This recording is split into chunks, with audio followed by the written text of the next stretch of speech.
देवी कृपा से यशोवती का काल केतु की कैद से निकलना।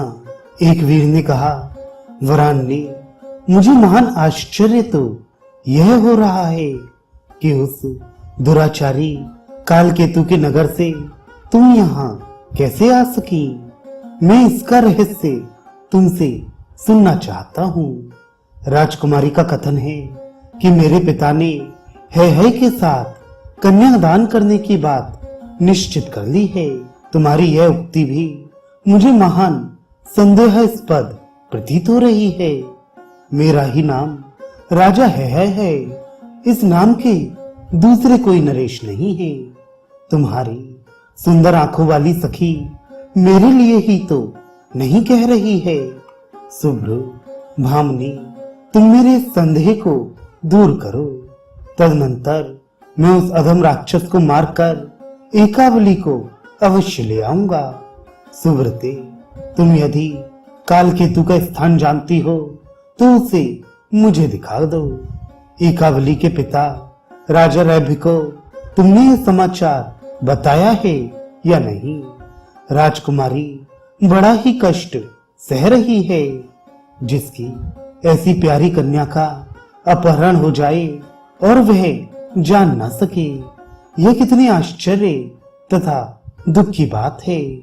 अथवा राजा रैभ्य यदि जानते हैं तो फिर उन्होंने राजकुमारी को छुड़ाने के लिए यत्न क्यों नहीं किया?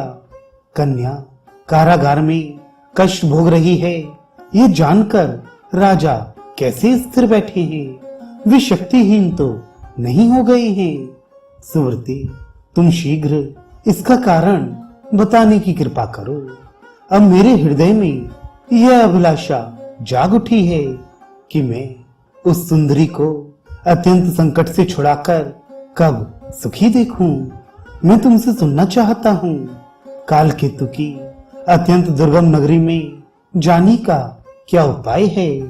पर पहले यह तो बताओ कि तुम उस असीम कष्ट को पार करके यहाँ कैसे आ गई? यशोवती बोली, राजन, मैं बचपन से ही भगवती जगदम्बा के बीज मंत्र का ध्यान पूर्वक जप करना चाहती हूँ। एक सिद्ध ब्राह्मण की कृपा से मुझे यह मंत्र प्राप्त हुआ था।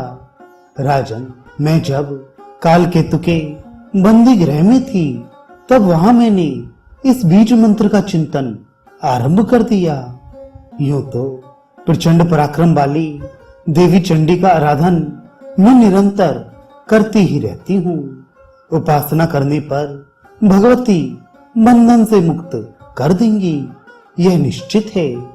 भक्तों पर कृपा करने वाली वे शक्ति देवी सब कुछ देने में पूर्ण समर्थ हैं, जो अपनी सामर्थ्य से जगत का सृजन और पालन करती हैं तथा कल्प के अंत में संसार का संहार भी जिन पर ही निर्भर है।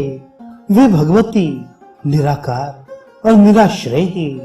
वे सर्वरूपमयी एवं सर्वव्यापक भी है। मैं ऐसा मन में सोचकर जो विश्व की अधिष्ठात्री है, जिनका कल्याणमय सौम्य विग्रह है, जो लाल रंग के वस्त्र धारण किए रहती हैं तथा जिनकी आंखों से लालिमा झलकती रहती है, उन भगवती जगदम्बा का ध्यान करने लगी।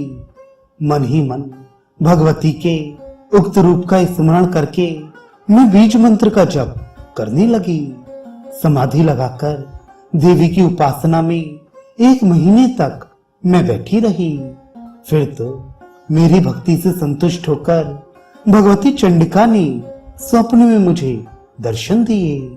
उन्होंने अमृतमय वाणी में मुझसे कहा, क्यों सोई हो, उठो और अभी गंगा के पावन तट पर चली जाओ। प्रधान नरेश है वहीं पधारने वाले हैं। उन बाहु नरेश का नाम एक वीर है। संपूर्ण शत्रुओं को कुचल देने की शक्ति रखने वाले वे नरेश बड़े अच्छे विद्वान हैं।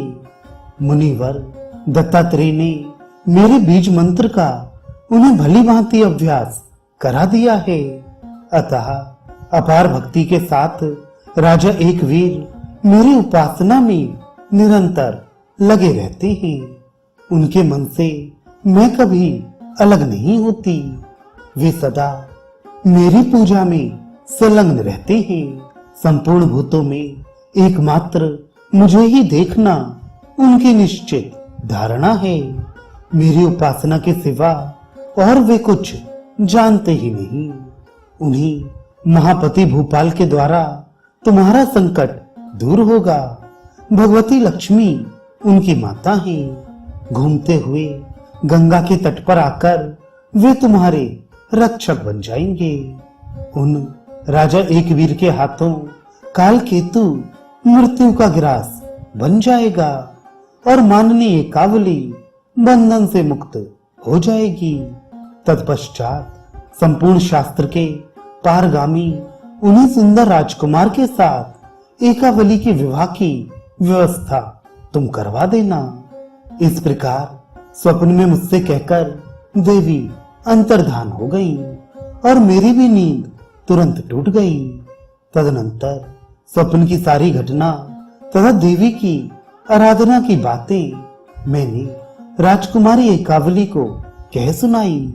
सुनकर उस कमल नैनी का मुखमंडल प्रसन्नता से खिल उठा। अत्यंत संतुष्ट होकर पवित्र मुस्कान वाली उस सखी ने मुझसे कहा, प्रिय, तुम शीघ्र वहां पहुंचकर मेरा कार्य सिद्ध करने में तत्पर हो जाओ। भगवती की वाणी अमोघ है। उनकी कृपा से हम दोनों अवश्य ही बंधन से मुक्त हो जाएंगी। राजन, सखी एकावली के यूं प्रेम पूर्वक आदेश देने पर मैंने निश्चय कर लिया कि अब इस स्थान से चल देना ही श्रेयस्कर है। राजकुमार, फिर मैं तो उसी क्षण चल पड़ी। मुझे किसी ने रोका टोका नहीं। परम आराध्या भगवती की कृपा से मार्ग की जानकारी तथा शीघ्र चलने की शक्ति भी मुझे तुरंत प्राप्त हो गई थी। यही सब मेरे दुख के कारण है जो मैं बता चुकी। वीर, जैसे मैंने अपना परिचय दे दिया वैसे ही अब तुम भी बताओ कि तुम कौन हो और तुम्हारे पिता का क्या नाम है।